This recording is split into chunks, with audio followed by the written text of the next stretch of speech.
From Anonymoo, how do I love and lead my unbelieving wife?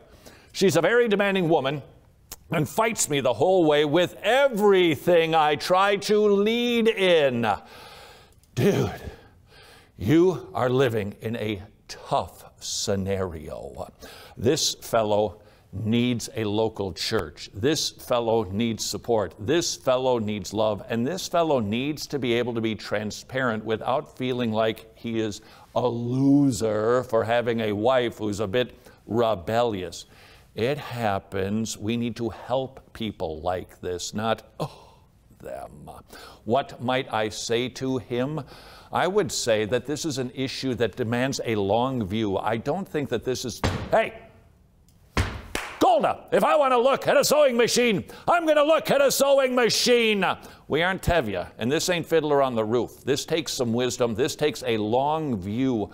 So, sir, might I suggest, if you are dealing with a woman who is acting like that, if she's a professing believer, approach this ongoing sin issue gently, lovingly, teaching, not overtly all the time. You know what I'm talking about. So, honey, I just heard John MacArthur talking about rebellious women. I really think you need to listen to this cassette.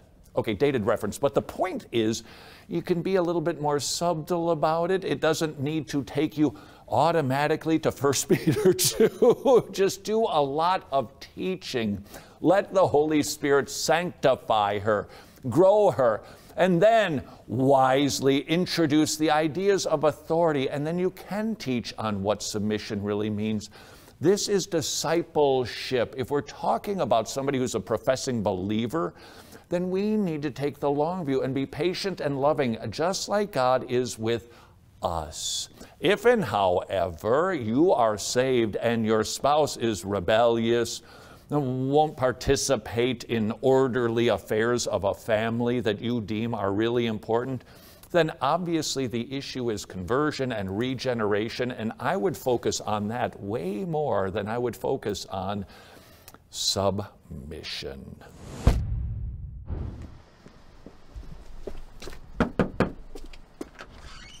Hey, Anytime. sweet. Take her around the block a few times? Who's a good girl? You're not, because nobody does good. No, not one. Romans 5 says we're born in sin and iniquity, and our hearts are deceitful and wicked. You know that if you'd use the law which brings about the knowledge of sin.